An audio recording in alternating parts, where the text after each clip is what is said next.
बाजरी की हाथ। यह कविता कहानी मन्नू भंडारी की है।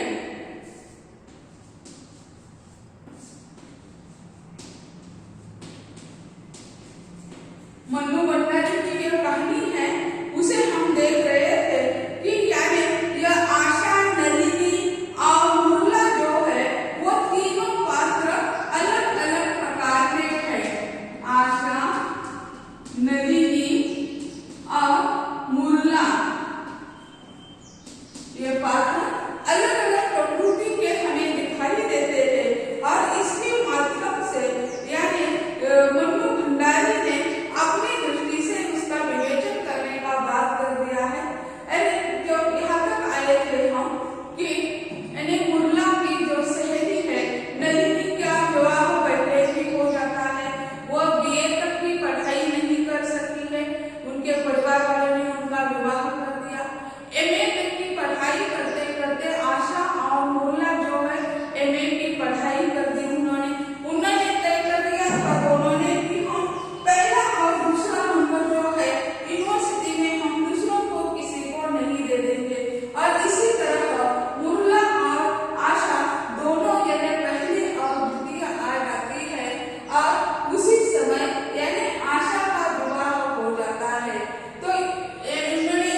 मुरला खींच गई।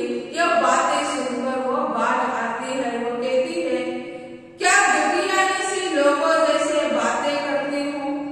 सारा उसे चाहिए जो अपने को अबला समझता है। वो उसे कहती है, क्या फालतू बातें कर रही हो। सारा किसे चाहिए? जो अबला है, उसे सहारे की आवश्यकता है। ऐसा वो कहती है। मैं सबला हूँ, मुझे किसी का सहारा नहीं चाहिए। बच्चों को तो मैं अपनी उन्नति की समस्या समझती हूँ। वो कहती है, सहारा किसे चाहिए? अबला को। मैं तो सबला हूँ और बच्चे जो है तो वो कहती है मेरे उन्नति में इन्हें टांग अड़ाने वाले हैं। ऐसे मैं मानती हूँ। अच्छा छोड़ यह बात, जीत गई तो क्या दोगी? तो वो कहती है मुरला कि मैंने अगर शादी नहीं कर दी तो तुम क्या दोगे? तो वही पे वह यानी चैलेंज कर देती है। आशा ने कहा, तू जीत नहीं सकोगी मुरला, और जीत गई तो जो मांगोगी सो दो दूंगी। तू कुछ भी मांग लेना। आशा कहती है, तुम कुछ भी मांग लेना, मैं दे दूंगी, लेकिन मुझे आशा है तू जीतोगी नहीं। उन्हें लगता है कि इतने दिनों से उसे हमने जाना पहचाना है, एक दिन वो शादी कर ही लेगी। ऐसा उन्हें लगता है। इसी तरह वो कहती है कि तुम तो जीत नहीं पाओगी। अगर जीत गई, जो मांगोगी वही मैं तुम्हें दे दूंगी। आशा ने कहा, तुम जीत नहीं सकोगी मुरला, और जीत गए तो जो मांगोगी सो दे दूंगी। तुम कुछ भी मांग लेना। इसके बाद इधर उधर की बातें करके मुरला निकली तो उसे जाने कैसा कैसा लग रहा था। कहने को वो बहुत कुछ कह आई थी, पर वह स्वयं महसूस कर रही थी कि वह अधिक सी सूनापन उसके हृदय में भर रहा है। पहली बार उसे पुस्तकों का बोझ कुछ असह्य सा प्रतीत हुआ था। एक अजीब सी कल्पना उसके मस्तिष्क में दौड़ गई थी। उन किताबों के स्थान पर उसके हाथ में भी आशा के बच्चे की तरह एक कोमल गुदगुदा सा बच्चा हो तो, पर वह दूसरे ही क्षण उसने अपनी मूर्खतापूर्ण भावना को कमजोरी कहकर अपने बुद्धि के अंकुश से उसे दबा दिया। वह अस्पताल से निकलती है तो उसे वह अपने परिवार में सपने में परिवार में चली जाती है, लेकिन वह कहती है कि यह ठीक नहीं है, यह ऐसा ये मूर्खता है। और फिर वो अपने आप को स्वयं को मूर्खता कहकर हृदय के स्थान पर उन्होंने बुद्धि को बिठा दिया, और बुद्धि को बिठाकर उन्होंने निर्णय ले लिया ये मूर्खता है, ऐसे पागल नहीं बनना चाहिए।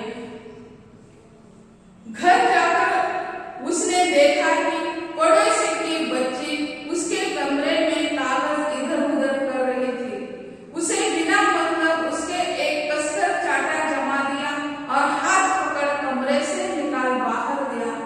बच्चे की इस अप्रत्याशित मार से इतनी सहम गई कि रोक ही नहीं पाई, भयभीत सी भाग रही थी। वो गुस्सा कहाँ निकाला उन्होंने?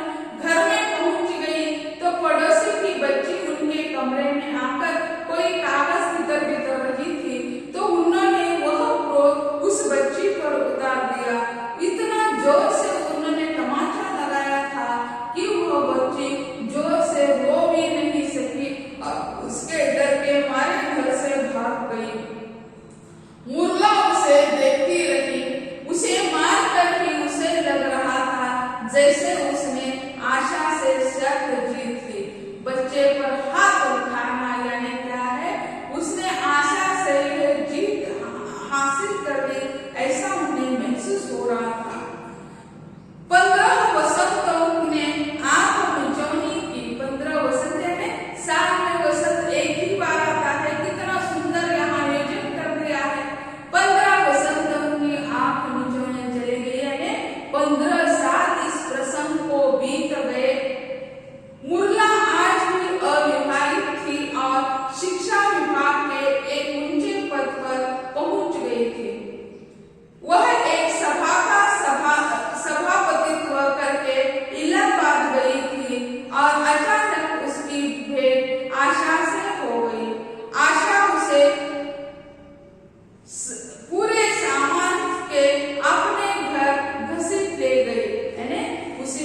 कि मैं मुरला हूँ, मैं जीत गई हूँ, तुम हार गई ना,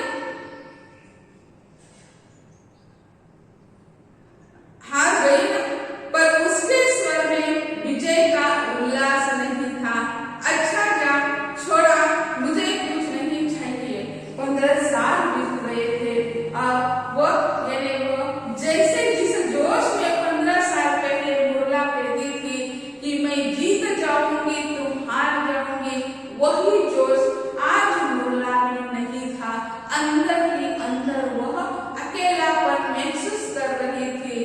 अब वो कहती है, छोड़ उस बाजी को, मैं तो, मुझे कुछ नहीं चाहिए। तो आशा कहती है, नहीं नहीं, तुझे मांगना ही होगा, जो चाहे सो मांग ले। मुरला एक क्षण को खामोश रही और फिर बोली, अच्छा मांग लो, इनका तो नहीं करोगी। तो आशा कहती है, मांग लो, तुझे मांगना ही पड़ेगा, तूने बाजी लगाई, तू जीत गई, मैं हार गई।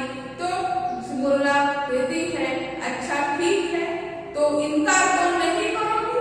तो आशा हंसती हुई कहती है, अरे मांग लेना, बहुत बड़ा दिल पाया है, फिर तू तो यूं कुछ भी मांग ले तो मना न करूं। अभी तो हार कर बैठी हूँ, किस मुंह से मना करूंगी। वो कहती है, मैं तो उसी दिन ही जोश से कह रही थी तुम हार जाओगी, हार जाओगी, लेकिन आज तो मैं हार चुकी हूँ, आपको मना कैसे कर सकती हूँ। तो मुरला कहती है, मुरला के पास बैठी ही आशा की सबसे छोटी लड़की को प्यार से पास खींचकर प्यार करते हुए कहा, तो अपनी यह बिटिया मुझे दे दे। अकेलापन जो है वो कैसे होता है, यहाँ इसमें हमें दिखाई देता है। उसके पास आशा की जो तीसरी बेटी है, उसे वो अपने पास खींचती है, क्योंकि 2 दिन आशा के साथ ये बेटी रह चुकी थी। इसी कारण उससे अपनापन प्रेम निर्माण हो गया। इसी कारण उसे अपने पास खींचते हुए कहती है कि ऐसा करो, यह मुझे दे दो। तो ऐसे